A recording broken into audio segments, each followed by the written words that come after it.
Mais peut-être que le problème de fond remonte plus loin, à l'origine même du système Lamal, mis en place en 1996. Le ministre de la Santé vaudois le relevait déjà il y a 10 ans.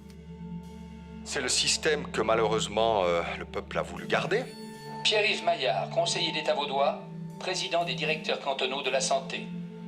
La cohérence de base de cette construction, c'est une assurance sociale qui assure tout le monde pour les mêmes prestations sur un financement obligatoire, c'est-à-dire toutes les caractéristiques d'une assurance sociale type AVS, type assurance chômage, et bien celle-ci, pour une raison qui toujours me dépassera, nous voulons à tout prix l'organiser selon des principes marchands. Quand vous demandez aux gens quelle est la prestation la plus importante que l'État, que la collectivité, que la société doit assurer pour vous, beaucoup diront la santé. Or, celle-là, on la finance comment ? En prenant des primes par tête.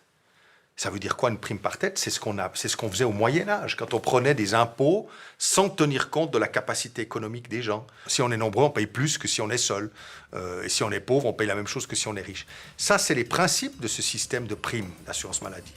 En plus, il s'agit d'une obligation. Donc on a non seulement un système injuste, mais en plus, il est obligatoire. Donc vous ne pouvez pas y échapper.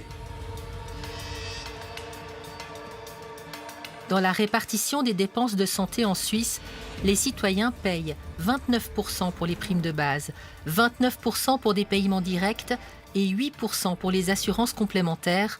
Le reste est versé par l'État à travers nos impôts, soit 34%. Donc si on calcule, la part privée s'élève à 66%. En fait, cela signifie qu'un tiers du total seulement est payé en fonction du revenu.